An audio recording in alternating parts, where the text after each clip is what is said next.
ये हमारे लिए बहुत गर्व की बात है कि नेशनल के ये प्लेयर हैं और हमारे बीच में है। भाई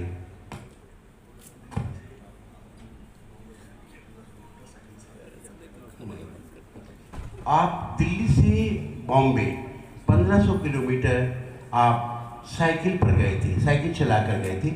ये बहुत ही अपने आप रिकॉर्ड की बात है कि पहला जनाब हिमांशु सिद्धार्थ जी, स्वागत है आपका।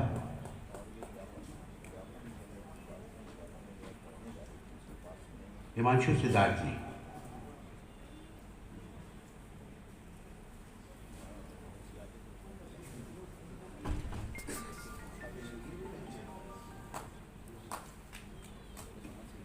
जोरदार तालियां।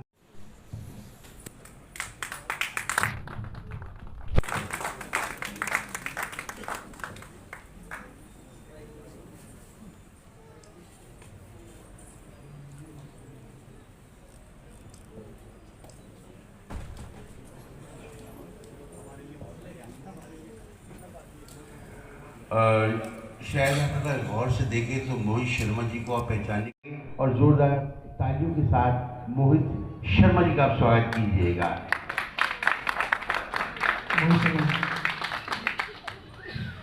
जब बात होती है देश की तो उसमें सबसे पहला नाम आता है देश के संविधान निर्माता का, यानी डॉक्टर बाबा साहब भीमराव अंबेडकर का। उनके लिए चार पंक्ति कहना चाहूँगा कि बाबा साहब भीमराव अंबेडकर ने दिया ना अगर संविधान होता तो शायद सच बोलने का भी हमें अधिकार ना होता।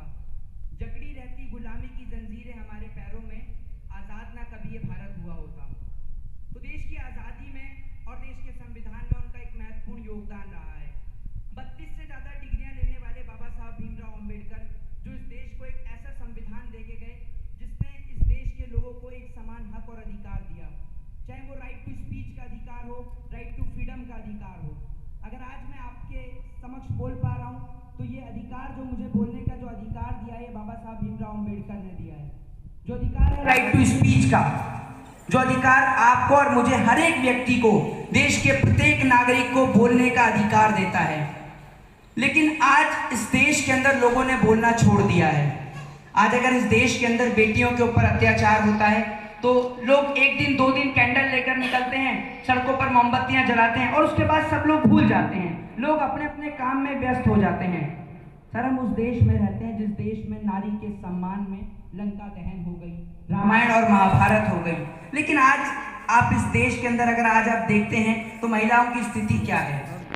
खैर, ये कोई राजनीतिक मंच नहीं है तो मैं इस पर कोई राजनीतिक चर्चा भी नहीं करना चाहता, लेकिन आपको एक महिला के बारे में याद दिलाना चाहता हूँ, सावित्रीबाई फूले, ज्योतिबा फूले के बारे में।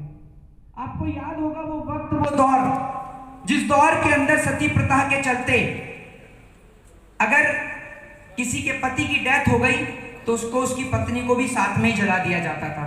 सती प्रथा के बारे में आप सभी लोगों ने, हम सभी लोगों ने पढ़ा भी है। इसके बाद आपने देखा होगा कि अगर मुस्लिम्स में तो मुस्लिम्स में ब्लैक हंटिंग के नाम पर, यानी काले जादू के नाम पर जो है वो महिलाओं को मार दिया जाता था। एक ऐसे समाज से बाहर निकालकर एक महिला जिसने शिक्षा के बारे में सोचा, एजुकेशन के बारे में सोचा। शिक्षा सर एक ऐसी चीज है, एक ऐसी ताकत है इस देश के अंदर। लोग आपको ये तो कह देते हैं कि अपनी छुरियों में धार लगा लो, लेकिन कोई ये नहीं कहता कि अपनी कलम में धार लगा लो, क्योंकि शिक्षा वो शेरनी का दूध है कि जो पिएगा वो धाड़ेगा। जिसके पास एजुकेशन है ना, आप ये समझ लीजिए उसके पास वो ताकत है कि वो हर एक व्यक्ति से लड़ सकता है। इस देश के अंदर कानून और संविधान की जानकारी जिस व्यक्ति के पास है, समझ लीजिए उसका कभी शोषण नहीं हो सकता इस देश के अंदर। तो अगर शोषण से बचना है और देश को बचाना है तो देश के संविधान को आपको जरूर पढ़ना होगा। और आपने देखा होगा कि हमारे देश के संविधान निर्माता बाबा साहब भीमराव अंबेडकर, उस दौर में भी जब हम बाबा साहब की बात करते हैं तो जिक्र होता है गौतम बुद्ध का भी। तो मैं आपको बता देता हूँ, एक छोटा सा किस्सा मैंने बुद्ध के बारे में पढ़ा है। तो गौतम बुद्ध जो है वो एक पेड़ के नीचे तपस्या कर रहे होते हैं। जब वो तपस्या कर रहे होते हैं तो कुछ बच्चे वहां पर आ जाते हैं और उस पेड़ के ऊपर जो फल लटके होते हैं उनको फलों को तोड़ने का प्रयास करते हैं, जिसके लिए वो उठा के पत्थर मार रहे होते हैं। जब वो पत्थर मार रहे होते हैं तो एक दो फल नीचे गिरते हैं, लेकिन जब वो तीसरा पत्थर मारते हैं तो पत्थर जो है वो बुद्ध के जो है वो महात्मा बुद्ध के सर पर जाकर लग जाता है और उनके खून निकल कर आ जाता है। तो महात्मा बुद्ध जो है वो रोने लग जाते हैं, भावुक हो जाते हैं।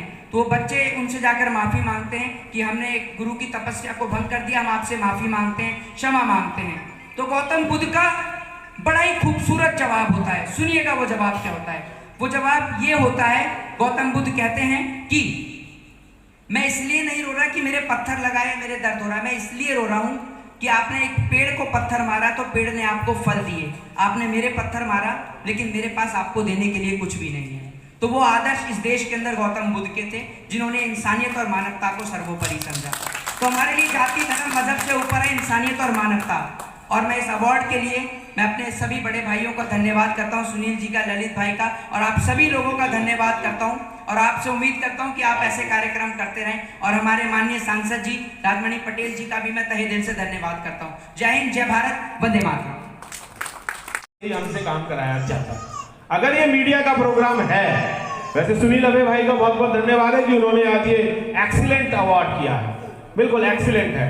पर इसमें थोड़ी सी ये हो गया कि उन सब लोगों को भी पता चलना चाहिए था कि ये मीडिया का अवार्ड है, सबसे पहले मीडिया को अवार्ड देना चाहिए था, उसके बाद उन सबको इसलिए देना चाहिए क्योंकि हम लोग आपको बाहर निकाल के फ्रंट में लेके आते हैं।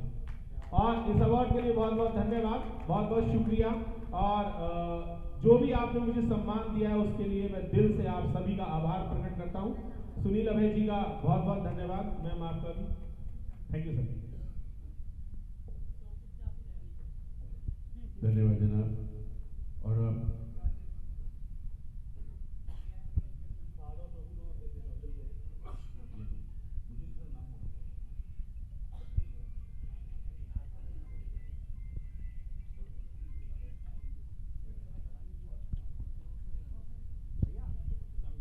शशिकांत जी, सिटी चैनल, शशिकांत जी, जनाब शशिकांत।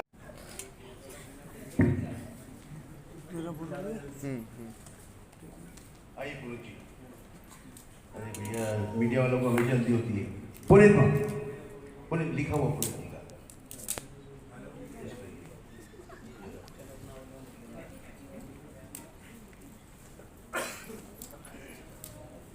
दीपक बौद्ध जी, प्रदीप बौद्ध जी, प्रदीप जी प्लीज, प्रदीप जी। एक बार ताली हो जाए इसके लिए दोबारा से। मनीष जी, जनाब मनीष जी, जन आगाज टीवी। हाँ अरे प्रदीप जी, प्रदीप जी,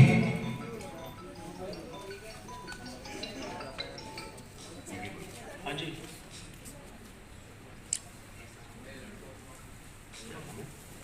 मनीष जी, मनीष जी। वॉल्यूम पर टच हो जाएगा, ठीक है, बार बार चार्ज बंद हो जाएगा। आपको दिखा मुझसे वीडियो लेना, ठीक, वैसे रिकॉर्ड है आपका। मिरर आई नहीं क्या उसमें? नहीं है रिकॉर्ड। चलो कोई नहीं।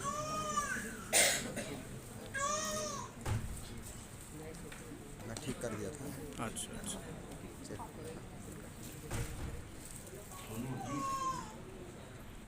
अबरार साहब मुझे दे दो, लाओ जाओ।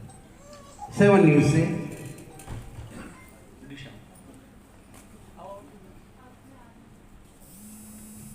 और उसके बाद राजेश बत्रा जी, जनाब Rajesh Batra ji, real 7 news, real 7 news.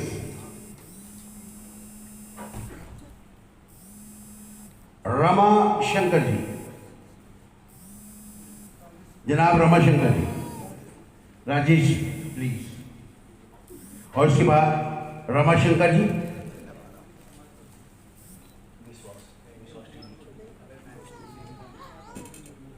पकड़ लेना।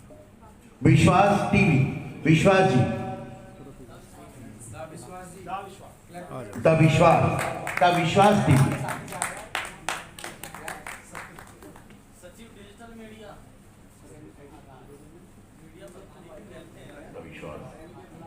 विश्वास जी के साथ द विश्वास टीवी, ये इनका अपना चैनल है, तो आपको समाहित कर रहे हैं। अरुण कुमार जी की प्रतिष्ठाता, अरुण कुमार जी, बोलती खबरें, अरुण जी बोलती खबरें। जनाब।